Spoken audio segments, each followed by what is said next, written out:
Good day, everybody. Morsels of a Thought, number 1605 from California today. Always from California, unless I'm in Nevada or unless I'm somewhere else. Morsels of a Thought are morsels of thought of wisdom of the right things to do and the pitfalls to avoid. And when we do the right things and we avoid pitfalls, that's called virtue. There's a lot of It's very easy to fall into a pitfall because sometimes you know that it's good for you, but you're not sure it's good for everyone else. And when you do things that way, sometimes you think it's virtue and it's actually kind of not here, not there, not here, not there. So be careful and pay attention to what this young guy does in The Dirt Merchants, Highwayman Edition, a novel, a coming of age adventure, a triumph, a true story, a novel by Henning Morales, The Dirt Merchants. We are on page 99, and they were talking about how a car got on fire and they were pulling out the merchandise from the trunk so that it wouldn't burn up, and they were trying to sell it, and it was on the sidewalk, and the police were there and trying to tell them to leave the sidewalk and not have the merchandise on the sidewalk there. So they really didn't care at all that these guys were running all over the place selling on the street with no license. The worst that the cops would do is write a ticket similar to a traffic ticket, which the guys would turn in to Rose, who would make sure it was paid. But the New York cops wouldn't bother 99% of the time. For some mysterious reason, it was forbidden to go into Manhattan. Anyone getting pulled over Manhattan was on his own. He risked a ticket and worse, confiscation. Here we are.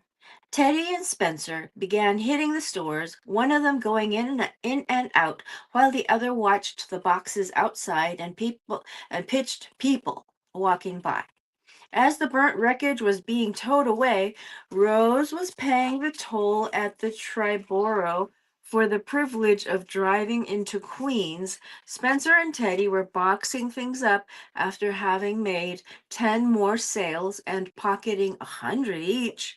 And the flea was watching it all happen on his fourth cup of coffee from a window booth at the airport diner. The flea was the guy that got fired because he really wasn't doing anything right. It was his car. When Rose, Spencer, Teddy, and the flea got back to the office, there was a new Chevy van in the parking lot that Teddy and Spencer didn't recognize.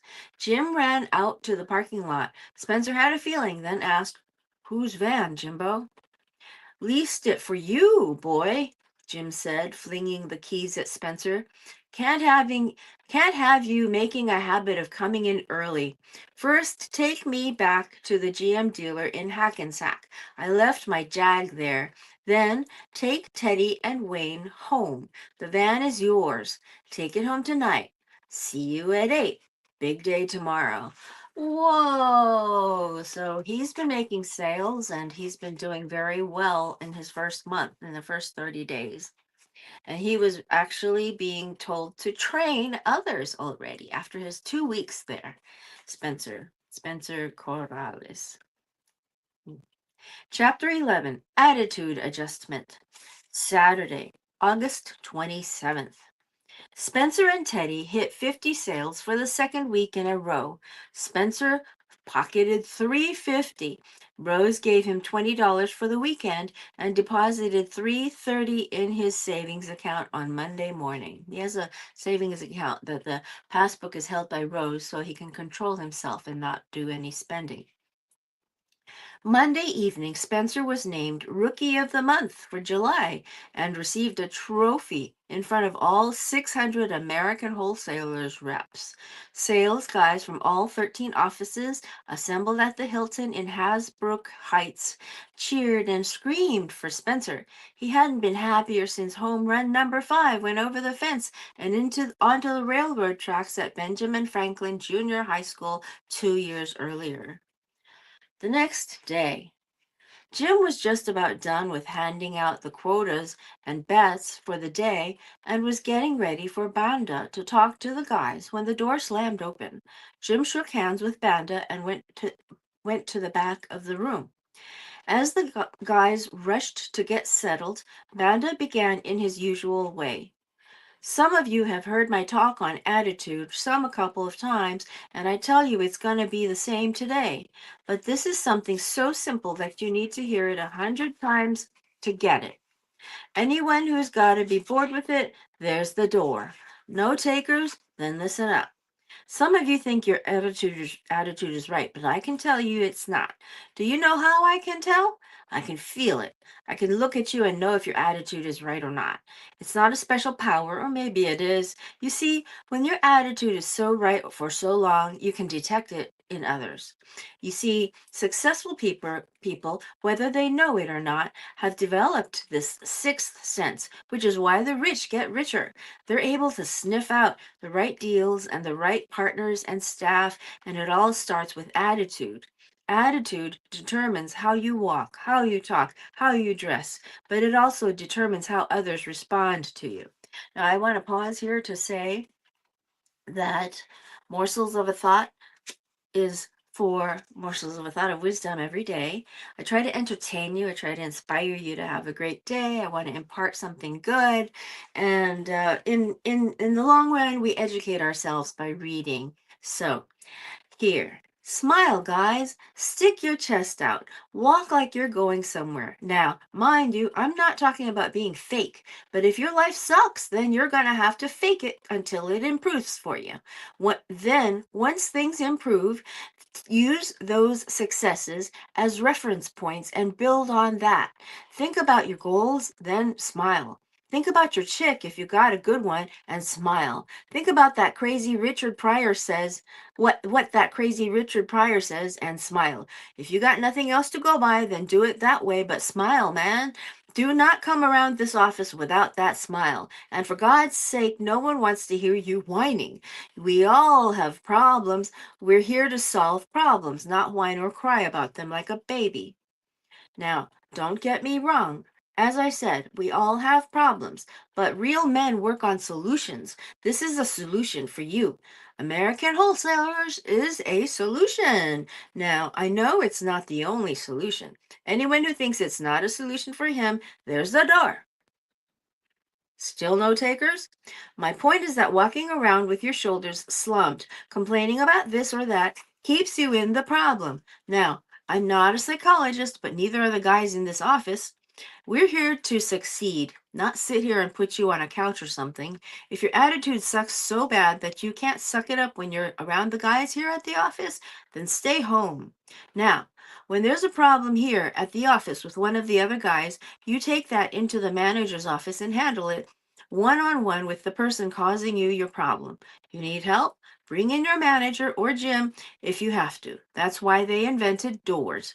Keep them closed for the negative stuff because that's what it is. If you find yourself spending too much time in there, then look in the mirror for the problem because that's where it is. Look at Jim, look at Kenny, Cuddy, now even Spencer, Eddie Van Halen Jr. reminds me of me. He's calling Spencer Eddie Van Halen Jr. You ever see them down? Of course you don't. Do they ever get down? Of course they do. You just don't see it because they don't bring it into the office. Now, in the field, your great attitude is what creates the sale. Say it with confidence. Say it with enthusiasm. Look that goober in the eye. Believe in what you're doing. The guys that are bringing in the numbers are the ones to watch. Now it's bad enough some of you guys are walking around the office with neg attitudes. I call them the living dead. But just for short-term self-interest, create your great attitude in the field at all times. And it's not just when you're on a roll. It's when you're gone 2 hours and got nothing off. That's when you need to create it, man. Turn on the radio, something heavy. Yell, scream, kick the guy next to you, whatever. But your law of averages doesn't work, and you will not kick in if you're pitching with a neg attitude. Your customers simply will not buy because they will sense something is wrong. They will think that it's the product or the price, but you are the problem. If your attitude is right, then the law of averages does kick in, which means 1 in 5, boy, or 1 in 4, or 1 in 3, depending on how good you are. But again, do it with a great attitude. Yeah, there are some goobers that really need that 52-piece socket set, so they'll buy it even if your attitude is shot. But that's what an order taker does. That's why those neg guys at Sears behind the counter make minimum wage. You need to create the sale. You're there to sell, so make it an experience for your customers. It starts with them coming across possibly the only guy they'll meet that day with a smile on his face that says, "How the hell are you?" I mean, some of these goobers buy because they need a friend. I know, it's pathetic. So, be their friend. Do it with enthusiasm every time. Oh, and I address you as guys, and I know there are a couple of ladies here, and I just have to tell you that you probably blow out by the next time I'm here. If by some miracle you have what it takes to stay in this business, then it's just the same. You are one of the guys. He nodded to Jim, and they both left the room without saying another word. I do want to say that guys includes girls. It started when I was probably in the seventh grade or 1981 or sometime. Guys is inclusive of girls. So this man is growing up at that time. So that's what they're saying. He's actually putting it, we're watching it in live action where a man says to a woman, "You are one of the guys. Guys, you guys come over here," and they're all women, right? My cats are all female. I go, "Hey, you guys, come over here," right? I don't say, "Hey, you gals," forget that. It's too much thinking. Chapter 12, The Surf and Turf. Thursday, September 1st. The guys called each other dirt merchants because of how filthy they got, especially on all-nighters. After being out in the field a few hours, dirt would begin to accumulate under the fingernails. Since there was no time to stop constantly to wash hands, the dirt would combine with the grease on the plier sets and some of the wrench sets and would cake on firm under the nails. As the day went on, sweat in their long hair, combined with constantly running their hands through their hair in order to keep it out of their eyes, would result in dirty, greasy hair. Soaking their hair in a sink, garden hose, or fire hydrant water would wet it for a while, disguising the dirt, but the hair would dry greasier and dirtier than before.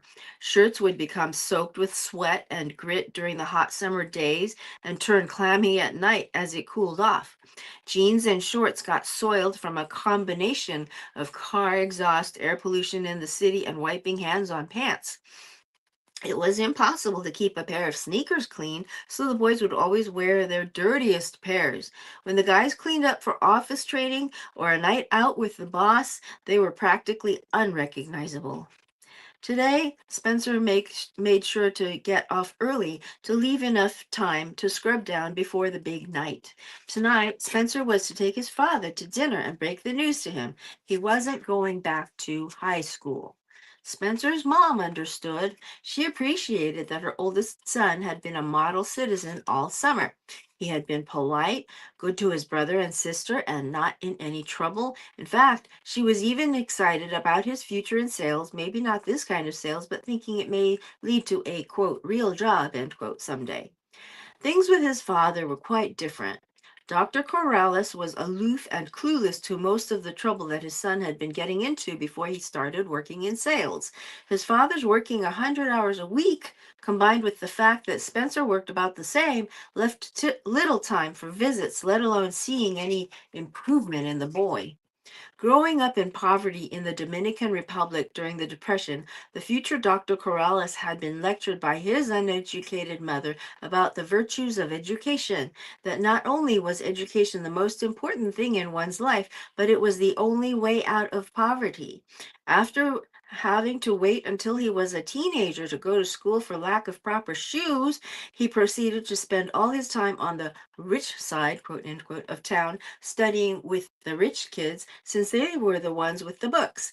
He became a doctor in Santo Domingo, but that wasn't enough. He had managed to get to the United States to escape the wrath of Trujillo and befriended some Jewish doctors in New York.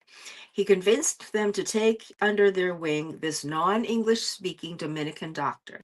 Education had gotten him out of the Dominican Republic during a fierce dictatorship, and another 10 years of study until he was well into his 40s got him established in the mainstream of anesthesiology practitioners in the US. That is a great thing. Spending all his time working and studying, and then eventually just working, caused his father to be distant and far removed from the problems of his adolescent son. The few times they did see each other during the summer, all the doctor wanted to know about was what classes his son would be taking and what colleges he was looking at, perhaps sensing something was up. There were various prizes, incentives, and gifts designed to keep the sales team at American Wholesalers moving that merch. Now, I want to say morsels of a thought, or hopefully morsels of a thought of wisdom of good things to do and possibly what pitfalls to avoid. And doing the things you're supposed to do is called virtue. So I try to entertain and inspire you to have a great day every day. I have been here 1,605 days in a row consecutively, even on holidays and even on vacations.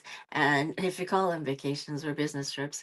And I have been reading The Dirt Merchants by Henning Morales. It's a true story. It's a triumph, an adventure, a coming of age story. Okay, so there were various prizes, incentives, and gifts designed to keep the sales team at American Wholesalers moving that merch.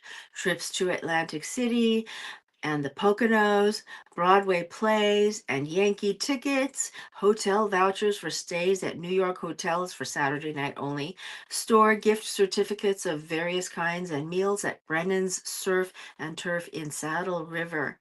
Spencer had won and used all of the above, taking his friends with him throughout the summer to the various venues. He was saving this meal at Brennan's for tonight. Knowing that he probably didn't have enough credits to graduate high school on time anyway, combined with excelling at his new career, resulted in Spencer making the life altering decision to drop out. His father was unaware of either issue. His plan was to attempt to explain all the success he was having, then ease into the subject of school, and finish by explaining that this was the best for him. He met his father at the restaurant at 8 as planned. Both of them were wearing suits.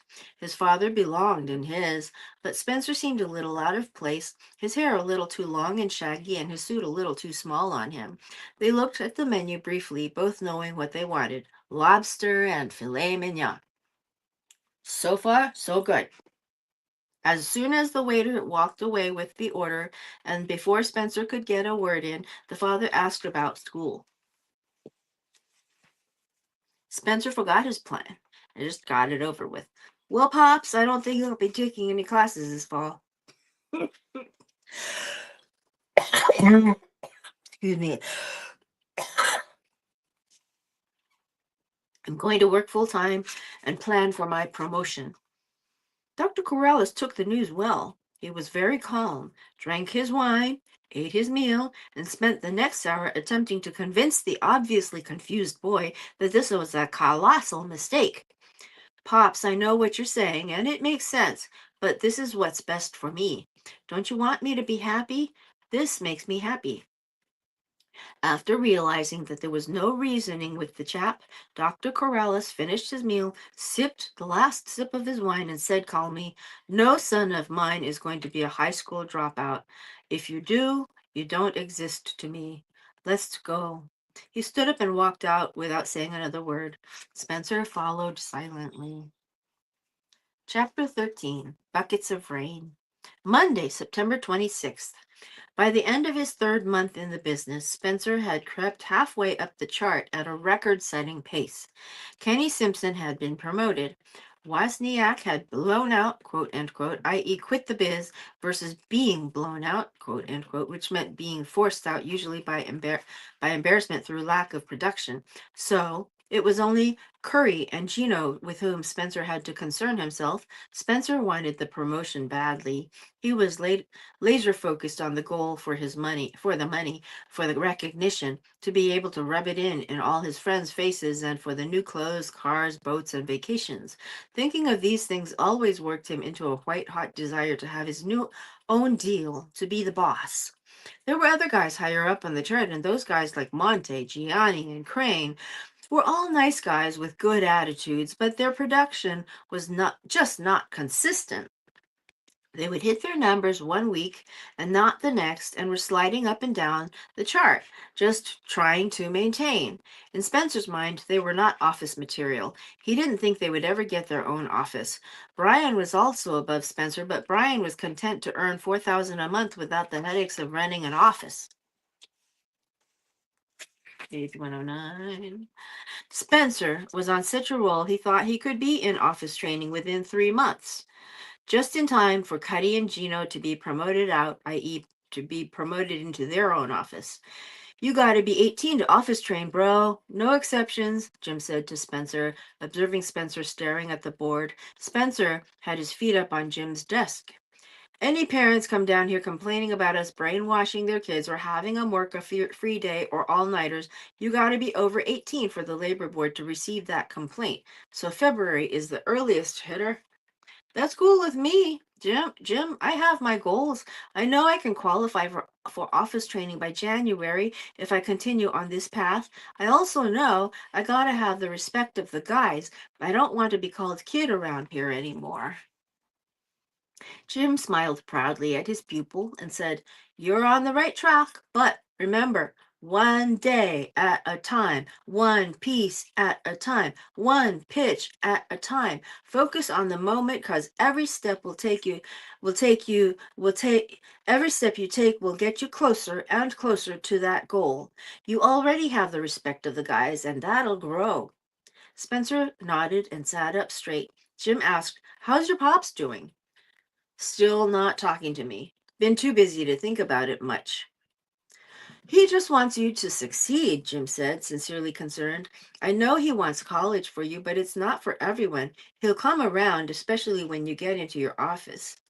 "I know. My friends think I have a screw loose. Everyone is busting chops except my mom," Spencer said. "She's freaking ecstatic. She's been hassle-free for months now." "Hey, I got some news for you," Jim said, interrupting. "Yeah, what?" "I'm naming you Salesman of the Month for September," Jim said proudly. "Yeah, baby," Spencer said, perking up. "Thanks, Jim." "Don't thank me. You hit the top numbers. The numbers don't lie. How much you got saved up?" "Almost 3 G's, Jim. Check the book." "Well, keep saving. Remember, don't loan out money. Your friends haven't hit you up yet, but they will now that school is back in. You need that scratch for your office. We got to get it up to 6,000. Keep it in the bank." That night, Spencer received his second trophy, this time for top sales in the office, 412 pieces for the month. He thoroughly enjoyed 700 March movers cheering him on. Friday, September 30th. Banda showed up in his big Mercedes, this time with an actress on his arm. She was one of the stars of The Young and the Restless. The door to the pit opened, and Jim stuck his head out. He winked at Banda. Banda introduced his date to Rose and left them there to make small talk. He entered the pit briskly, but not hurriedly. The boys were ready. Okay, so we are on page 111, and I want to say this leader is teaching him the right things to do. And even though he's dropping out of high school, he is learning the right things other than he would learn in high school. So we can't judge him yet too far. And his father, well, we don't know how it's going to turn out yet. So here we go. I will talk to you again later. See you tomorrow. Okay, old Kinderhook.